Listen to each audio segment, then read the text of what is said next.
ঝাড়খণ্ডের চক্রধরপুরের কাছে আজ ভোর ৩:৪৫ নাগাদ হাওড়া মুম্বাইগামী মেল ট্রেনটি লাইনচ্যুত হয়ে যায় এবং ঘটে যায় বিরাট বড় একটা দুর্ঘটনা।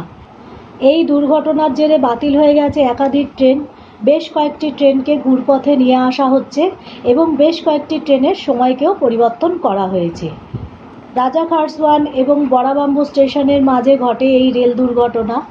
যেহেতু ভোরের দিকে দুর্ঘটনাটি ঘটে, তখন ট্রেনের বেশিরভাগ যাত্রী ঘুমিয়ে পড়েছিল।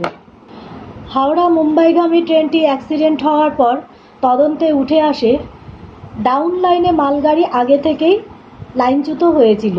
মালগাড়ির কোচের একটা অংশ চলে আসে আপলাইনের উপরে।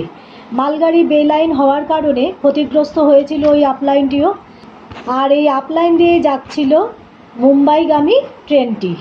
সেই সময় লাইনচ্যুত হয় মুম্বাইগামী এই ট্রেনটি। হাওড়া মুম্বাইগামী মেল ট্রেনটির গতিবেগ ছিল ঘন্টায় প্রায় ১২০ কিলোমিটার। গত ২ মাসে ৩টে ট্রেন অ্যাক্সিডেন্ট হয়েছে।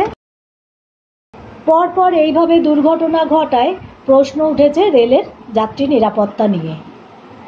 যাত্রীরা এখন ট্রেনে সফর করতেও ভয় পাচ্ছে। এই ঘটনায় উচ্চ পর্যায়ের তদন্তের নির্দেশ দিয়েছে।